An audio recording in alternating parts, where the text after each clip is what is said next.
প্রিয় cargo shipping, এই পেজটা একটা ফেক পেজ, ফ্লড।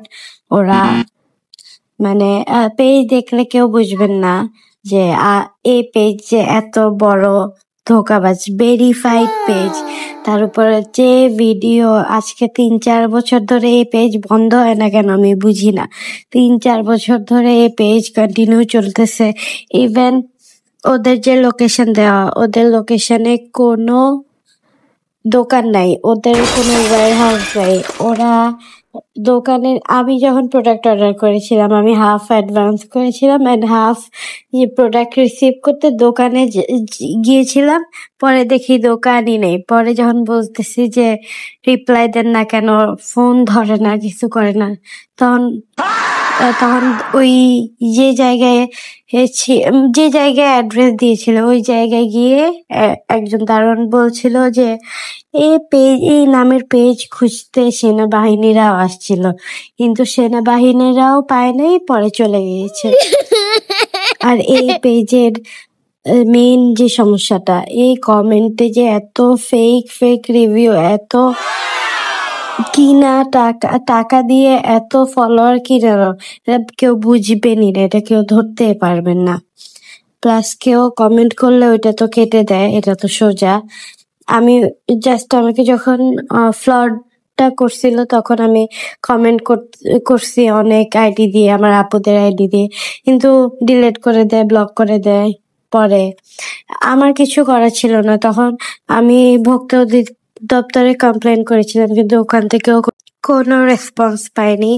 অ্যান্ড কি করার, আমার আর কিছুই করার নেই। তখন আমি অন্য একটা ভাইয়া থেকে, এটা রিয়েল পেজ থেকে অর্ডার করি।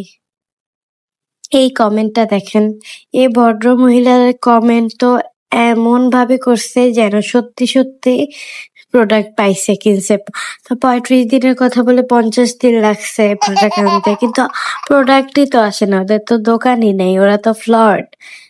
ওরা এইভাবে মানে মানুষদেরকে যে ফ্লড করতেছে। ইভেন প্রথমে তো দেখলেনি জুলাইয়ে কিসের পোস্ট জানি, মাইলস্টোন স্কুলের যে মর্মান্তিক ঘটনা ঘটেছে ওইটা পোস্ট করে, অনেক শোকাহত সে। কিন্তু সে যে এত ফ্লডগিরি করে বেড়াইতেছে, এটা নিয়ে তার বিবেকে কোনো কষ্ট নাই, কোনো খারাপ লাগা নাই, কিছু নাই।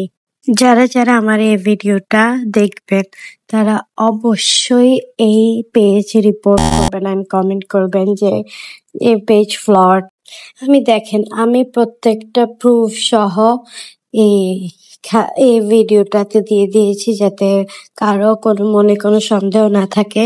অ্যান্ড ওরা এমন ভাবে আপনাকে বলবে যেন মানে এত গুছায় আমিও বলতে পারি না, যেখানে আমি একটা রিয়েল বিজনেস ওনার।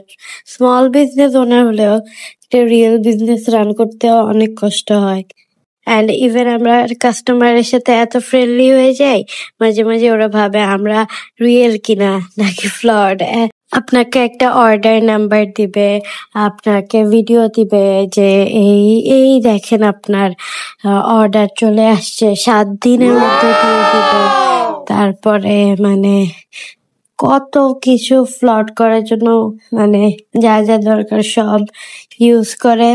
ওরা একটা বিকাশ নগদ নাম্বার দেয়, যেখানে আমি 1000 টাকা বিকাশ করে বলে যে স্ক্রিনশট দিয়েছি। পরবর্তীতে ওই বিকাশ নাম্বারে যখন কল দিয়েছিলাম তখন দেখা গিয়েছে যে ওইটা একটা দোকানের বিকাশ বা নগদ নাম্বার।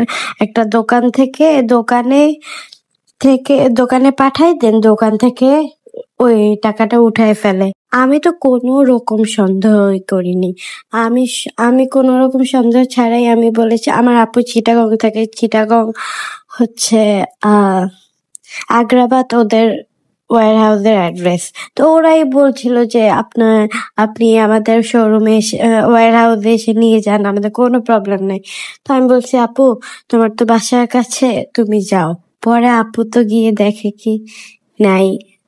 পরে বুঝেছি যে ফ্লড।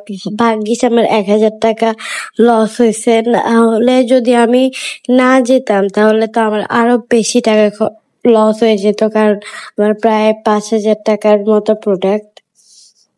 এই এখন এই পেজটাকে সবাই রিপোর্ট করবেন। আমি বুঝি না এই পেজটা এত ফ্লড করতেছে, স্টিল এই পেজটা কেন থাকে। কেউ যদি আমাকে একটু হেল্প করতে পারেন যে সাইবার ক্রাইমে কিভাবে কমপ্লেন করা যায় বা কিভাবে কি করতে হয়, আমাকে একটু ইনবক্স করেন বা এই ভিডিওর কমেন্টে একটু আমাকে বলে দেন যে প্রসেস কি কি কমপ্লেন করার।